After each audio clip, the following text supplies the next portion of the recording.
اللهم رب هذه الدعوة التامة اللهم رب هذه الدعوة التامة হে আল্লাহ, এই পরিপূর্ণ আহ্বান এবং এই শাশ্বত নামাজের তুমি প্রভু। হে আল্লাহ, এই পরিপূর্ণ আহ্বান ও শাশ্বত নামাজের তুমি প্রভু। দশক 90 দশকের সেসব কথাগুলো কি মনে আছে? সাদা কালো বিটিভির সামনে এন্টিনার ঘুরিয়ে বসে যেতাম আলিফ লাইলা ইত্যাদি কিংবা বাংলা সিনেমা দেখতে।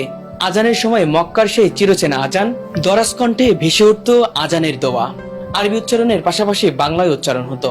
অনেকে ভয়তে মায়ের আঁচলের নিচে কিংবা কাঁথার নিচে মুখ লুকিয়ে রাখত। সেই কণ্ঠ এমন একটি কণ্ঠ যা আমাদের কানে এখনো ভাসে। তবে প্রশ্ন থেকে যায়, আপনাদের মনে কি কখনো জাগেনি সেই কণ্ঠের স্রষ্টা আসলে কে? কে এই কণ্ঠের মালিক?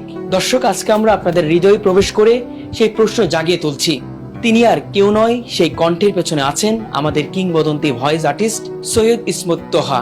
কথা বলবো তার সাথে, জানতে চাইবো তার ভিতরের কিছু কথাগুলো। দর্শক, চলুন একটু তার সাথে কথা বলি। আসসালামু আলাইকুম, কেমন আছেন? ওয়ালাইকুম আসসালাম রহমতুল্লাহি ওয়া বারাকাতুহু। আমি তো সবসময় ভালো থাকি, অথবা ভালো থাকার চেষ্টা করি। আল্লাহ মানুষকে সুস্থ রাখেন, অসুস্থ রাখেন, উনি রাখেন, এবং ওনার প্রশংসা করতেই হবে। আমাকে সুস্থতা রেখে আল্লাহ খুশি হলে যদি ভালো হয়, সেটা আমি খুশি। আমাকে অসুস্থ রেখে আল্লাহ যদি খুশি হন, তাতে আমি খুশি। এই জন্য আমি বলি যে আমি সবসময় ভালোই থাকি এবং ভালো থাকার চেষ্টা করি। এই লাইফে আসলে কতগুলো কাজ হয়েছে এখন পর্যন্ত, এবং কি কি ধরনের কাজ হয়েছে? লাখ পার হয়ে গেছে মনে হয়।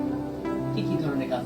আর এটা উপস্থাপনা, অনুষ্ঠান ঘোষণা, নিউজ রিডিং, তারপরে কবিতা আবৃত্তি, মানে কণ্ঠের পরে যত কাজ। ডকুমেন্টারি তো সর্বোচ্চ। এখন তো 95-98% ডকুমেন্টারি আমি করি বাংলাদেশে। যখনই কোনো প্রতিষ্ঠান থেকে কোনো ডকুমেন্টারি করার কথা ওঠে, তখন আমার নামটি আগে ওঠে, আল্লাহর রহমতে ইনশাআল্লাহ। এটা আল্লাহর কাছে শুকরিয়া করি। সরকারি, বেসরকারি কোম্পানি, প্রপার্টিশিপ বলেন, তারপরে আপনার ব্যাংক, বিমা, অফিস, ইন্ডাস্ট্রি, এগুলো যত ডকুমেন্টারি বাংলা ইংলিশ আমি করি। আমি বিজ্ঞাপন বাংলা, ইংরেজি, উর্দু, হিন্দি 4টা ভাষায় করেছি। বাংলাদেশের জনপ্রিয় কিছু কাজের কথা যদি বলতেন, এবং সেগুলো এখন মনে আছে কিনা, বিজ্ঞাপন থেকে শুরু করে বা কিছু জনপ্রিয় যা এখনো প্রতিটা মানুষের হৃদয়ে আছে, দেশের যে বিজ্ঞাপনগুলো করেছে। বিজ্ঞাপন এখন তো তোর মনে নেই। যখন আমাদের আসলো বাংলাদেশে, যখন মোবাইল ফোন আসলো, মোবাইল ফোন যত বিজ্ঞাপন, চাই গ্রামীণ ফোন হোক, রবি হোক, এয়ারটেল হোক, যে কোনো কোম্পানি হোক, সব কোম্পানির